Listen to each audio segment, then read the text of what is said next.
So, you want to be a real estate investor, but where do you start? How do you know what information and sources to trust?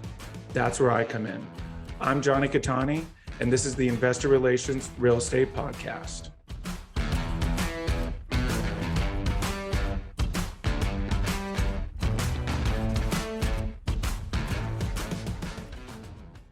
Hey guys, real quick, before we start, go to investwithcattani.com and download my free ebook, Is Commercial Real Estate Recession Proof?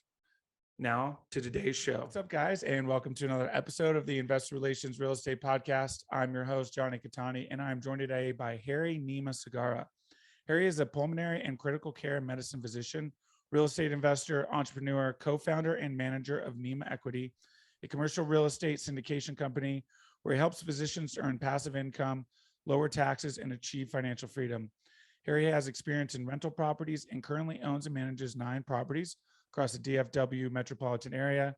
Harry is general partner in 784 units in 4 different states. Harry, welcome to the show.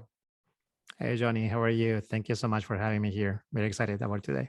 Absolutely. Very excited for today's conversation. Really cool story. So let's kind of get into it. Take us all the way back, even to, I know you came from Peru to the US. So kind of take us right before you're about to come in Peru and bring us to where you're at now. Yes, absolutely. So my wife and I, we both are from Peru, from South America, right? Like, so we're both physicians. Actually, we met in medical school. Oh, cool. So we did like medical school together. We were together like for 7 to 8 years, like in college and the medical school. And then after that, we took like the training and tests and applications to come to the US to continue our training here, right? Like, so it's a long process, and also there's a lot of time involved and effort, and we finally were able like to make the transition about 15 years ago. So we initially came here, and because of the nature of our training, as you can understand, physicians do a lot of training and it's like a specialization after you finish your residency. So after we finished medical school, we came here. We did like what is called like the internal medicine residence for 3 years. Then I continue for another 3 years with the pulmonary critical care specialization. And after that, like we moved to Texas. Like initially we were like in private practice. And then like we decided like finally to move to Dallas Fort Worth, where we live now. That was about 5 years ago, right? Like, so it has been like a long journey. So we've known like several states, like including Pennsylvania, Virginia, South Texas, and now here in Dallas. Again, we have been here for 5 years. We really love it here, and we enjoy like the area and our kids too. So we decided like to stay. Awesome. I love that. That's cool. So you did medical school and everything down in Peru and then came up to the US. Yes, that's correct. Kind of finished all of it. Awesome. That's cool. Yes. And so when did real estate catch your eye? You know, what part in your journey there? Yes. So we have our background in real estate, like actually like it comes back from Peru. Like part of my family, or most of my family actually, they didn't have like the chance to go to college or to follow a professional career. So they did different ventures, like investing in different things, like including in real estate. So actually, like my mom, she has like a couple of small apartment units, like back in Peru, and also she bought like many years ago like a small hotel that she still owns, right? So we have that experience already. So we have like that background. So when we came here to the US, we know, and we were very interested in that. I mean, of course, it's a different whole animal, right? Like to do real estate in South America, in a developing country, and to do it here in the US. And as you may say, because of lack of education, what most of people who listen or hear about real estate think like you start like with single family homes, right? Like, and that's the only way that you can invest in real estate. But actually, if you think about it, there's so many ways, right? Like, so that's how we started actually. So we were still in training, in residency and fellowship. Maybe I didn't have like enough time, like around that time, like to do other things, but I started like my education in real estate there, right? Like, and how you do that, I mean, like there's so much information now out there, right? Like there's podcasts, websites, like there's like audiobooks, so different things like meetups, conferences that you also can go.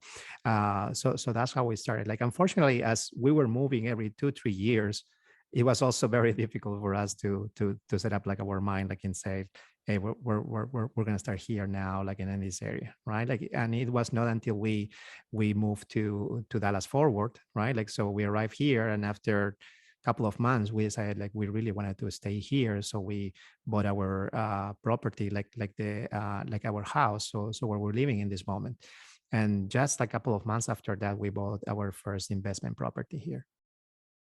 Awesome. And this was 5 years ago, so you guys have really enjoyed that nice growth that the DFW area is experiencing now, and you know, got to experience it and live there. So is that your primary market as well for your syndications and all that?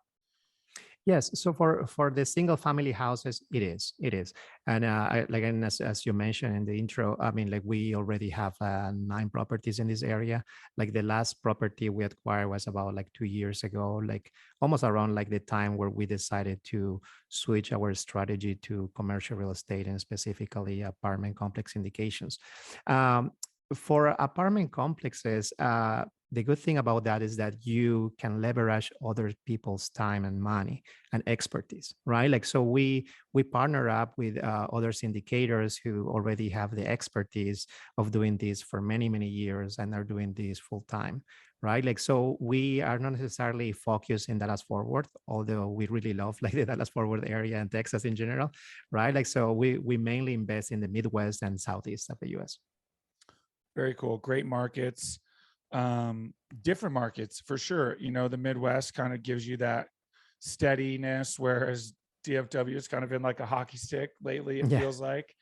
You know, and it seems like, you know, a lot of people in the DFW area kind of live, work there. That's what it seems like for a lot of the syndicators in that area, as I'm sure you can attest to. So what was it that kind of triggered the move from residential to commercial? Yes. Like, again, we came here to Dallas, and we started like acquiring rental properties, and don't get me wrong, I mean, we were actually doing well. I mean, like, and that's where we start growing our portfolio. I, there are some hard learned lessons, like initially we were trying to self-manage our first property, right? Like, and you can imagine, like, my wife is a physician, I'm a physician, we both are full-time employees, and also we have 2 kids that are very active in sports and all of that. So even with just one property, I mean, it was a nightmare, right? Like, and after a couple of months that we acquired the property, there was a big problem with the AC, and we needed like to replace the AC.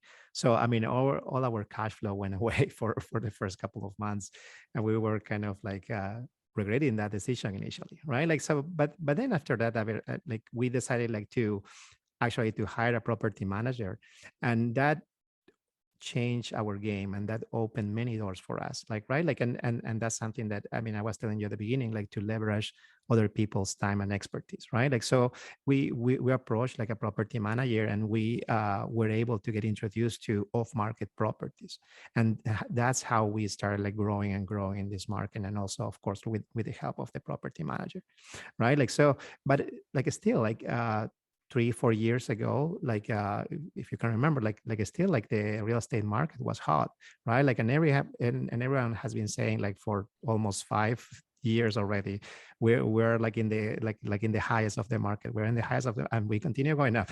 So we were able, like, I mean, for some time to continue buying these off market properties, because still, like, it makes sense, right? Like however, like the last property that we bought was not exactly in the DFW, was a little bit farther away, and again, like, it was more difficult like to make those numbers. So, and the other reason why we decided to transition to commercial real estate is, again, like, when you are the main owner of a property, right? Like, at the end of the day, all the decisions, all the responsibilities, and all the liabilities are on you, right? Like, and then you find yourself, like, every year dealing with a lot of paperwork and trying to fight like with the taxes and see how the insurance goes up and all of that. And even with a property manager, you need to discuss with him or her every single week about like any small or big problem that you may have in your properties, right? So that's when we decided to, again, like to transition to commercial real estate and work more together with other professionals so we can enjoy this journey better. Yeah, absolutely. You really nailed it there. Ultimately, it comes down to kind of the scalability, right? Economies of scale, and ultimately to get. Is your ultimate goal to? Are you both still full-time positions? I mean, actually, my wife just quit working like last year, like at the end Oh, of last good for year, her. right? Like, so, I mean, yeah, I mean, like that's one of the great things about the real estate, right? Like, because it gives you options, right? Like, so, I mean, like we have witnessed in these last five years about that, and now she's focusing on like a little bit more like in our kids, and I mean, everything is way better now, like that she's not working. Awesome. I love that so much. And congrats. I'm sure that's Thank you. nice. And I'm Yeah, sure the kids, of course, probably love they love it. They love it. having her at home. And it sounds like probably giving you some freedom as well Yes. along the way. So what role do you take when you join a GP? What's kind of some of your specialties? Yes. So, and that's one of the things that we love about syndications, right? Like because like it's a team, right? Like it's kind of to some degree, I'm making like a parallel. Is kind of what I do in the hospital, right? Like I'm a pulm critical care guy, right? Like so we do every morning rounds and we share our knowledge with other professionals, right? Like with the nurses, with the respiratory therapists, with the pharmacists. It's kind of similar in real estate, right? Like in syndications, right? Like there's someone who has the time and expertise like to look for the property, to crunch the numbers. There's other person who helps with the loan, like we go to due diligence, like other people does the asset management. Like in my case, and because of also of my background and because of, I mean, I'm still like a full-time physician, I focus mainly on the capital raise part, like of syndications. But of course, I mean, we take other roles like in the project, like again, like we participate in the asset management calls, we go to due diligence, we help with the lease audits and all of that. But again, like our main point is like a capital raise. Awesome. I love that. Huge fan of capital raisers. That's kind of my main thing as well. So I can definitely relate. And in my personal opinion, the two best ways to get into commercial real estate is number one, being able to raise capital. If you can raise capital, you can pretty much get a seat at any table, and then being able to find deals is Yeah, another way as well. But awesome, I love that. So you primarily obviously focus on physicians. You can obviously relate to that. They're very busy, yeah, but have money, which is certainly now as we're experiencing the stock market doing what it's doing, even really starting to stir that conversation even more about putting your money somewhere. um, I guess safer is probably a too general of a term, but I guess a little bit more predictable, I think was probably a that's better way to correct. put it. So kind of talk about what it looks like for you. Obviously these decisions are very busy. Education is a huge piece. You're not really selling them on it. You're educating. So what does that look like for you in terms of, fitting into their busy schedule and educating them on this world of commercial real estate? Yeah, yeah. I mean, like it may be surprising for many people, but uh, physicians we go to medical school and undergo like a lot of education actually for many years, but not all of us are well educated in financial topics, right? Like or in investing, right? And that's something very important. So many physicians actually the only way they know how to invest is through the stock market, through the 401k or mutual funds, right? Like, and again, like they don't have other option, right? Like, so one of the things that I love about like the real estate syndications and also like the role that I'm in this moment is like to educate other people, right? Like, and there are some people who actually haven't heard like before like the word syndication, right? Like, so I need like actually even like to explain all of that, right? Like, I mean, it also helps now. Like, we have like a YouTube channel where we kind of send our investor and our friends like to learn a bit more about that, right? Like, so again, like it's mostly right to to reach out to them and just to show them that they have options, right? Like, and one of the things, like again, that was very important to me is again, like I'm a pump critical care guy. So you can imagine a couple of years ago in 2020, at the peak of the pandemic, I mean, I found myself going to the hospital still every single day, right? Like, and at some point I was thinking, what will happen if something happens to me, right? Like, where's going to be my family? Are they going to be okay? And just, I realized that I only had one source of income. And that became very scary to me, right? Like, I mean, we were already doing single family houses around that time, but it was not that we were doing that fully and seriously, right? Like, so we decided like to push a little bit more in that moment. And now that we have witnessed like how this can have helped us, and now like my wife has way more time in this moment, right? Like, so we want to share that journey, that information, and that education with other people, especially with physicians. Yeah, absolutely. And that's awesome. I love that so much. And you made some really great points there because, thank you again, obviously, for being on the front lines. I can only imagine how rough that was. And I know your wife was as well, because you mentioned she just barely left. So very grateful for that. And has the same spark or kind of light bulb gone off for a lot of other physicians as well, in terms of, wow, now I need to actually kind of pay attention to, setting myself up with actual wealth? Yes. I mean, like you would be surprised, but many physicians actually are overworked and also stressed out, and there's like the burnout of physicians that we're more and more aware, like every month, every year, right? Like many physicians actually after the pandemic have decided to go part-time or even quit their jobs because it was so hard on them, right? Like, so and just trying to find options, just trying to find other ways to put your money to work is very important for everyone, right? Like, again, like I'm in this time doing more and more real estate, and I'm doing single family houses, and I'm doing commercial. And it's not that I don't like medicine anymore. I mean, I still like medicine and love medicine. I love to go to work. And actually now I enjoy more going to work, because I now know that I go to work because I want to go. I know that I need to go to work, right? And so that was very important for us, especially. Awesome. Yeah, that's really great. So just kind of off topic, what are some of these physicians doing now that they've burnt out and things like that? Yeah, I mean, like there's different non-clinical careers for physicians, right? Like you can be auditor, you can write courses for medicine, you can teach. I mean, like, again, like the and there's some people who have completely switched off medicine too. But again, like yeah, I mean, like it's something that is real, that people have made like awareness of that, and again, like we're just trying to deal that different ways, right?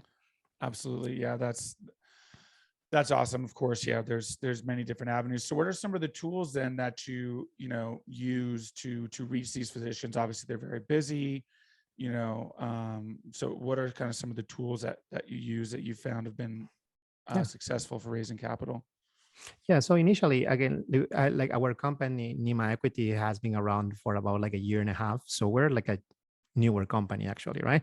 So like initially, as everyone tells you, right, like who raises capital, it starts with your inner circle, right? Like initially, like the first couple of months, like it's mainly just with friends, with family, with colleagues, with people who know you and like you already, right? Like it was easier to us because most of our friends and family and colleagues, they knew that we were doing real estate already, right? Like, and they knew that we were doing a good job, actually, like in our single family houses, and that we were growing our portfolio, right? Like, so the transition actually was easy. And when we start telling them that we were gonna start buying these big apartment complexes, they were very excited too, and they wanted to join, right? Like so, like the transition was good, right? Like, but at some point also you run out of friends and colleagues, right? And that's something for like every capital raiser that has to be aware, right? Like so what else can you do when you hit that limit, right? Like so one of the things is like to bring value to other people, right? Like so to bring education, to kind of listen to them and trying to bring options to them, right? Like so we have been consistently writing articles and having a blog in our website every single week that I repost like in social media and Facebook, like in different social media platforms, right? Like where we bring some information, education, and awareness about real estate, and again, not just commercial real estate, but also single family houses and other different ways to do that.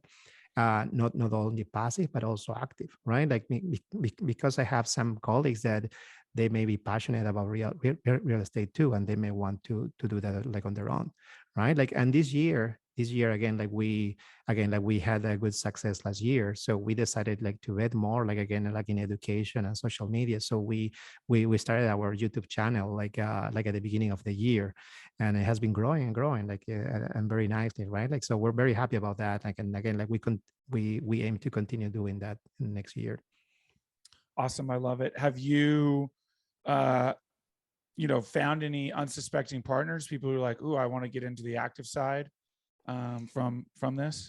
Yes. So and that comes also with education, right? Like so many people like and they now understand what a syndication means, right? Like, and actually if you think about syndication, is a very complex project, right? Like, and it requires, it's more than a full-time job, and that's why many people do this like in groups, right? We partner up, right? Like so some of my friends actually, they're very interested and they're like excited about real estate, but they have started with single family houses also, like myself.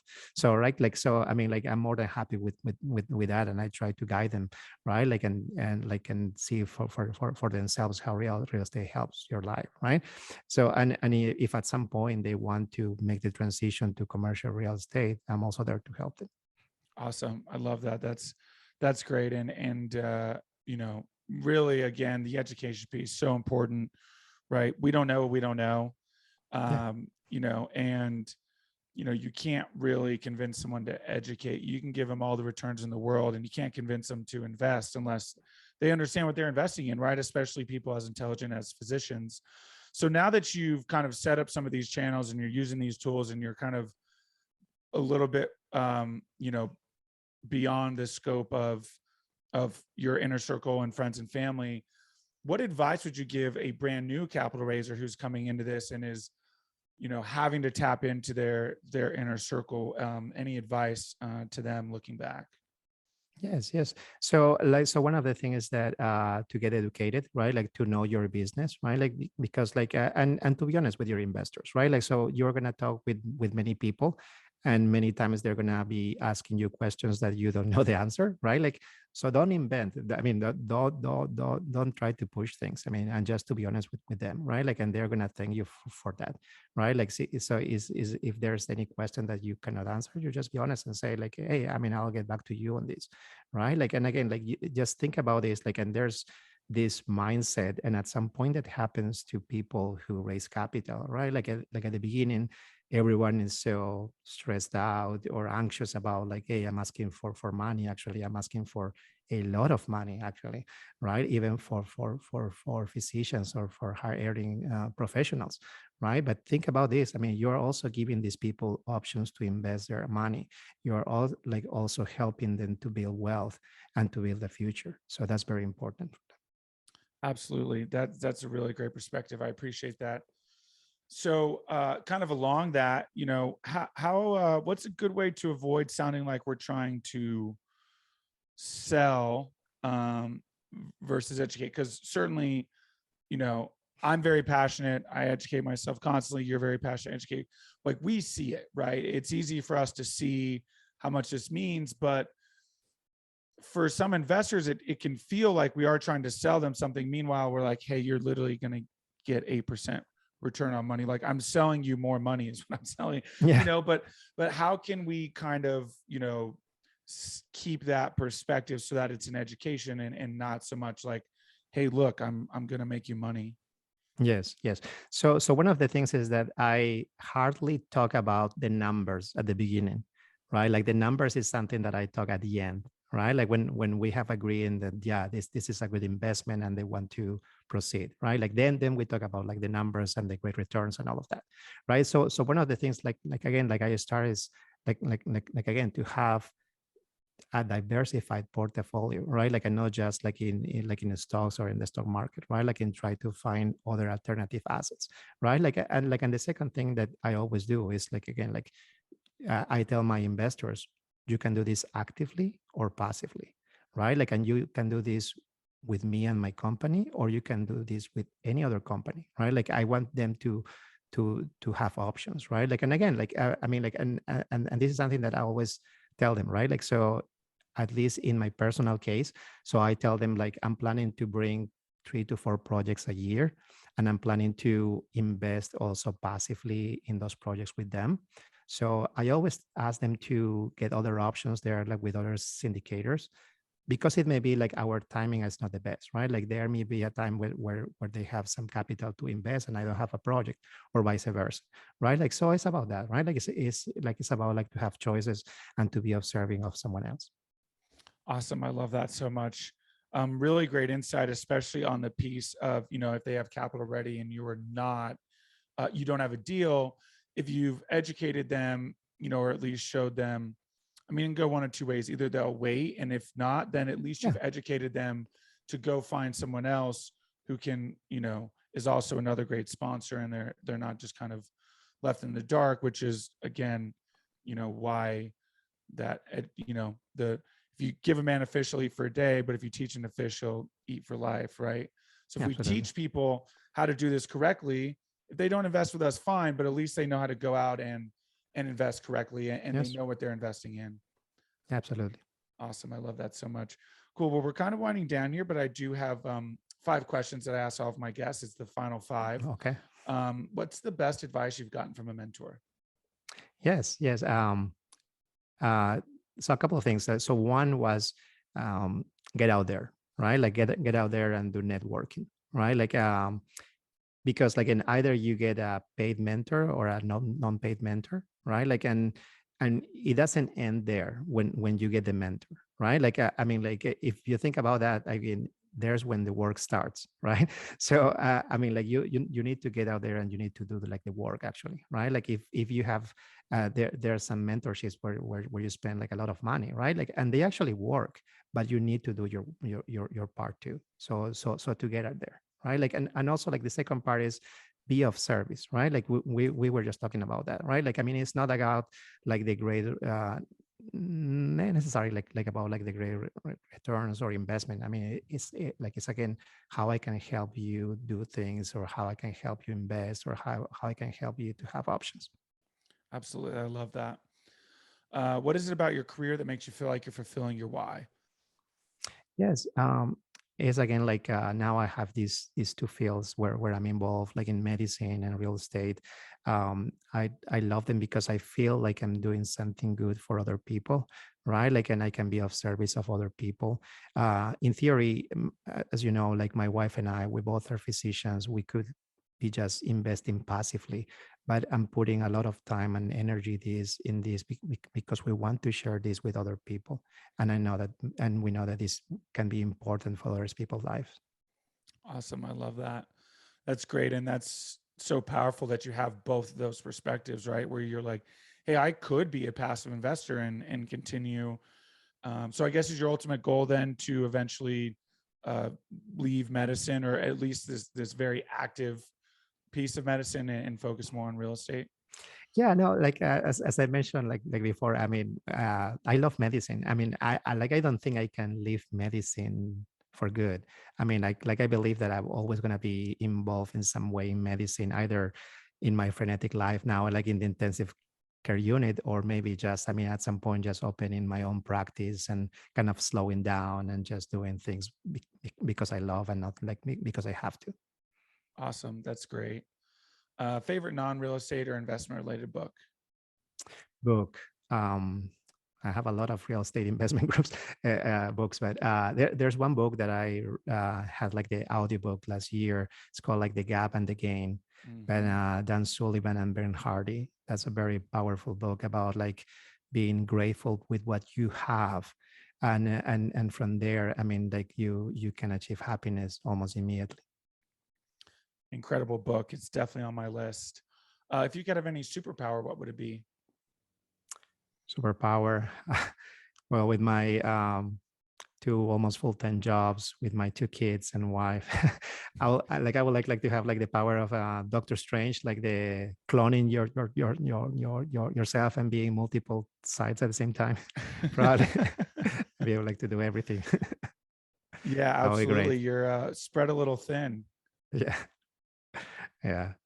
But sounds like you love it. You know, I can hear your passion, and you know, so that's great. Yeah, we really enjoy it, really. So and again, like now that my wife has more time, I mean, it's great, and we're building something together.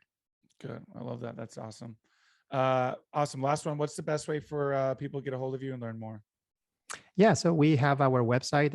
It's called NimaEquity.com. Nima's N as in Nancy, IMA Equity.com. And we also have like a YouTube channel with the same name that where people can find like small videos like about like investing in general, like, and also real estate syndications. Awesome. We'll link that in the show notes. Harry, thank you so much for your time. I greatly appreciate it. Hey, Jonny, thank you so much. I had a good time.